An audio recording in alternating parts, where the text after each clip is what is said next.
A continuación, en nombre del Grupo Parlamentario de Vox, tiene la palabra el señor Chamorro. Sí, muchas gracias. Buenas tardes, señor ministro. Gracias, señor presidente. Bueno, para nuestro grupo parlamentario la situación agrícola sigue empeorando en España. Yo entiendo que usted sea optimista y defienda su gestión, pero para conocer esta situación no hay que ir a los datos macros, sino a aquellos que afectan a nuestros agricultores y ganaderos sobre el terreno y lo que nos dicen. Y, por supuesto, que esto no es debido a ningún cambio climático, esto es debido a las malas políticas que llegan desde Europa, que su partido y el Partido Popular Europeo, y además usted hace bien en hablar de la presidenta von der Leyen como la presidenta de la Comisión, dentro de esa coalición de gobierno en la que tiene el Partido Socialista y el Partido Popular Europeo, y usted lo reitera muchas veces y es la realidad.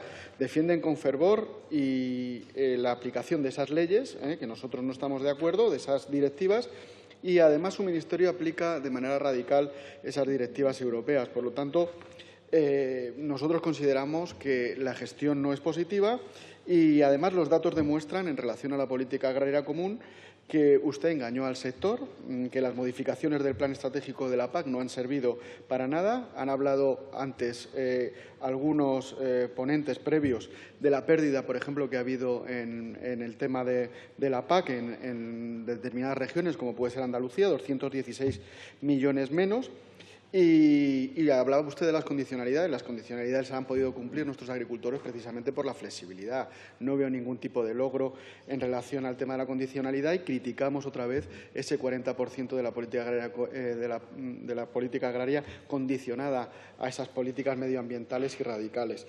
Ya sé que usted nos hablará de los datos macro y del aumento de las exportaciones. Por cierto, exportaciones que es cierto que aumentan, y usted lo podrá decir porque han salido datos esta misma semana, y que van dirigidas casi al 100% al espacio económico europeo, que ustedes no quieren proteger a través de las fronteras fuertes de la competencia desleal que nosotros insistimos muchas veces a través de esa preferencia comunitaria, porque también es importante señalar que existe un cambio también de tendencia en la balanza comercial, siendo el año 2023 el primero en el que las importaciones de frutas y verduras a nuestro país superaron los 4 millones de toneladas. Por lo tanto, la balanza comercial va subiendo. Las exportaciones suben.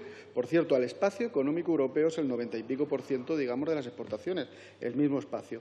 Por ejemplo, la preferencia comunitaria que nosotros siempre defendemos es absolutamente lógica para defender ese espacio en el que precisamente nuestro sector agrario y nuestro sector de las exportaciones lo necesita protegido a nivel de fronteras. En particular, las importaciones de tomate marroquí también han aumentado un 216% en la última década, poniendo de relieve las diferencias regulatorias y de costes entre ambos países.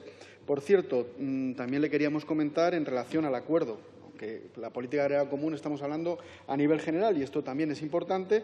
El acuerdo de asociación de Marruecos recientemente, como sabe usted, el Tribunal de Justicia de la Unión Europea ha emitido la sentencia en contra de que los productos agrarios cultivados en el Sáhara Occidental entren dentro del acuerdo de asociación de la Unión Europea,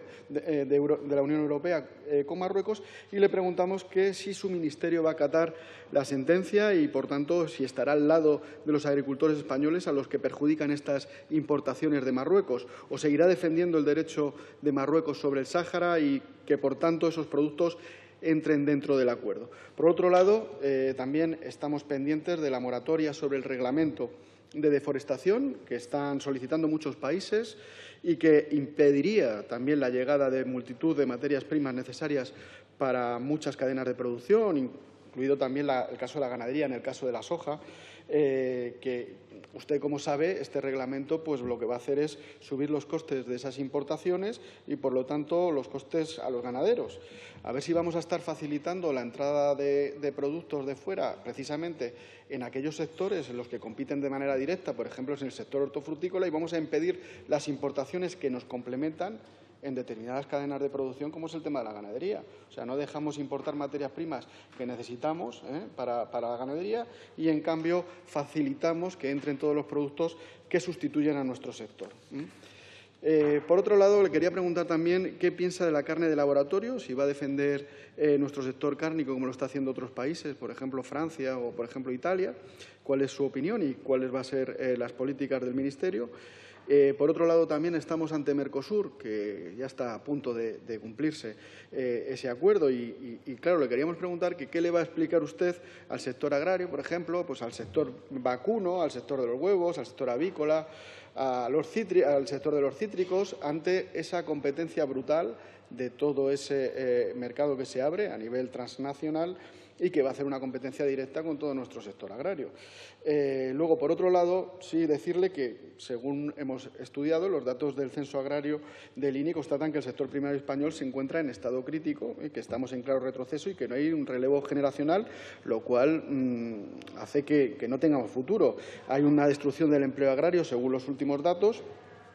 Y, además, uno de los sectores más afectados, como le digo, fue el sector primario, agricultura, ganadería y pesca, que bajó por primera vez en 20 años a menos de 1 millón de empleados, con un total de 991.285 trabajadores. España es el tercer país de la Unión Europea que más empresas del sector agroalimentario ha perdido. Durante el año 2022 se redujeron un 4,5%, con un total de 1.383 empresas menos, y así queda reflejado, además, en los datos del Observatorio sobre el sector agroalimentario español en el contexto europeo. Es un informe de 2023, elaborado anualmente por Cajamar, de la mano de la Plataforma Tierra. Y, según han denunciado en repetidas ocasiones los expertos del sector, pues uno de los grandes problemas es la presión burocrática, que hemos hablado antes, toda esa burocracia verde que está haciéndole la vida imposible a los agricultores y ganaderos en este país, esas políticas de las instituciones europeas, que además ya estaban avisados por informes determinados que hemos repetido de manera sistemática, y en la anterior legislatura exactamente igual, donde avisaban de esa baja rentabilidad que decía el ponente de Sumar, que la burocracia climática o la burocracia verde no afectaba la rentabilidad. Es evidente que sí. Los agricultores y ganaderos, además, siguen vendiendo también a pérdidas. Es decir, la ley de cadena alimentaria, que parecía que iba a ser la hecatombe o lo mejor que les pasaba a los agricultores, porque iban a vender todos por encima de costes, no solo por encima de costes, sino que iban a sacar rentabilidad, pues se sigue vendiendo por debajo de costes de producción. Hay otro motivo también que explica el problema de menos empresas: la entrada de los fondos de inversión en el campo. El aumento disparado de la presencia de los brokers en el campo ha traído consigo un asesinato del campo. Solo desde 2020 se han cerrado 6.200 ganaderías en régimen extensivo, según se calcula en la base de datos de una denuncia de la COAC, y esos brokers lo que hacen es utilizar ese suelo agrario precisamente para poner placas fotovoltaicas. Claro, son más rentables en el sentido, digamos, pero claro, al final, para nuestra seguridad alimentaria, para nuestra soberanía alimentaria, pues no se está produciendo esa defensa, digamos, de la importancia de este sector agrario. También tenemos en la retina todavía el entusiasmo y la alegría del señor Luena celebrando la ley de la restauración de la naturaleza, que va también a perjudicar enormemente a nuestro sector agrario. Casi un 40% de la superficie total agrícola se vería afectada. Luego quería preguntarle qué opina usted, porque España ha sido el único país, junto a Irlanda, que votó en contra de cambiar el estatus del lobo, que afecta también a nuestros ganaderos. Y entonces queríamos preguntar a ver cuál es la actitud también de la nueva vicepresidenta, Teresa Rivera, que también era una clara atacante, por ejemplo, de la energía nuclear, y ahora parece que hemos leído hoy que ahora defiende la energía nuclear. A ver si ahora en Bruselas también cambia en relación a este tema del lobo y cambiamos el estatus, porque no entendemos que España sea, junto a Irlanda no tiene problemas de lobos, no tiene ese problema de cambiar ese estatus que afecta tanto a nuestras familias ganaderas.